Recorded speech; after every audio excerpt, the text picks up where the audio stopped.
What up, everybody? I'm up here at the Georgetown Ranger District Ranger Station. I'm with the South Placer Jeep and Wheelers. Today we are going to be wandering around Georgetown area, driving some of the trails, and we're going to be looking for a possible adopt the trail. We do want to really help out the community out here and try and keep some of these trails open, especially since so many trails are closing down. Our first stop on the day is we're going to go up to Bald Mountain Lookout, which is a different there's so many Bald Mountain Lookouts in California, but this is one up in the Georgetown area. Let me take you around.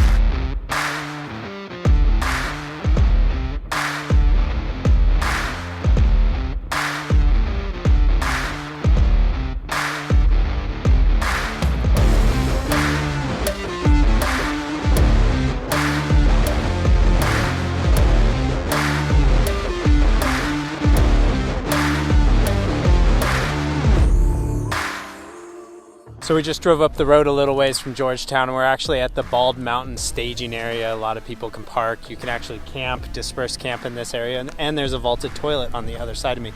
So I've never really been here. I mean, I've seen the turnoff. I've seen this off the Wentworth Springs Road on my way to the Rubicon.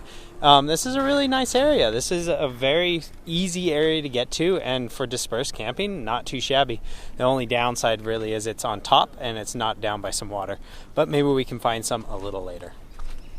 Ranger John told us quite a bit about the staging area and how there are many trails that tie in to this exact location. The Rock Creek Trail system is much vaster than I ever expected it to be. We left the staging area and went to head up to the Bald Mountain Lookout, and this trail was in no need of any maintenance. It was very well kept and very easy drive and just cruising in two-wheel drive.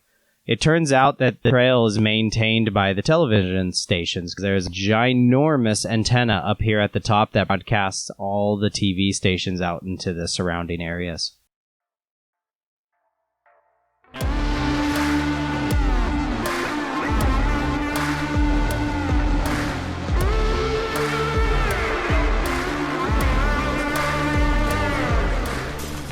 Hey, Snail Trail 4x4. Jim's behind the camera and he's just like, yeah, this is a great view up here. We're gonna go ahead and get up to the top. This is gonna be gorgeous.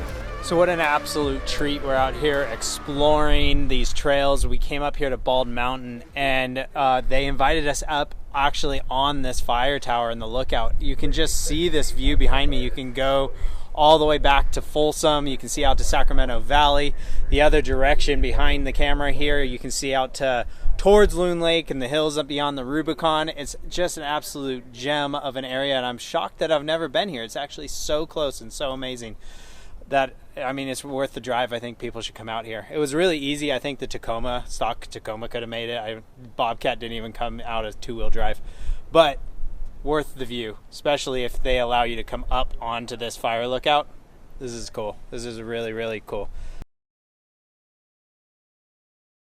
Now John's going to take us to a loop that he thinks that might be a good one for us to adopt as well, or to just check out. It's just going to be down the road a little ways. We're going to go down and swing back around, do the loop, and then loop back to the ranger station. And that's the plan for today. So let's go check out what he's got in store.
So we romped down a little bit of a trail. It was fairly simple to get down here, but now we're gonna head up 12N70G, and that is where Ranger John is gonna leave us. and he's going to head back up because he said his rig can't do this section. And so we're going to head up this one, see what it's like, try to see if we can complete this trail and or see if it's a good option for us as an adopt-a-trail. So let's see what we get ourselves into.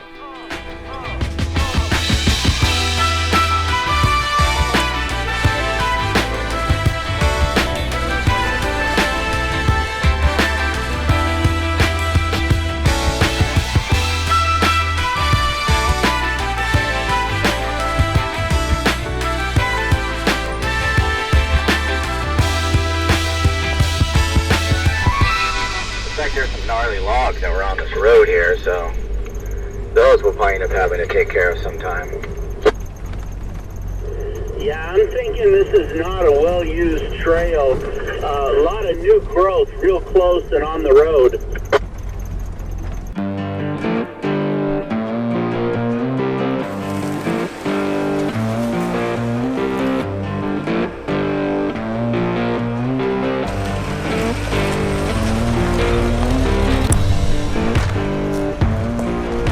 The further and further we got down the trail, the more evidence there was nobody has been down it in quite some time. There was branches hanging out across the road. There was dead bushes everywhere. There was even a tree that was hanging at a weird angle that we pulled off and broke just so we could pass. Eventually, we ended up getting to this hill where we actually put our vehicles in four-wheel drive for the first time just to make it easy to climb and get up and over this obstacle so we can continue down the overgrown trail.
So there we go. That was actually a fairly difficult trail in essence because it was just very overgrown.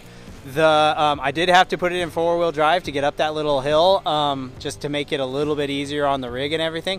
I do want to say a big thank you to Nate and his South Placer Jeep and Wheelers for inviting me out to come explore this area. Absolutely, my man. I'll give you a chance right now to shout out your group and say a little bit about what you guys do. Definitely, thanks, Jim. I appreciate you coming out too. Thank you for the South Placer Jeeps and Wheelers Club and group that I sponsor, I co-founder. Thanks for Snail Trail 4-Wheel Drive too for coming out. I think there's going to be a lot more to come. There's a great partnership here too. A lot of what we do is in South Placer do community service, off-road events. We love families and kids come out and just explore new stuff, new areas, and enjoy the outdoors. So, and what Jim does is awesome. So I think this can be a great partnership again. Thanks for letting us come out. Yeah, definitely.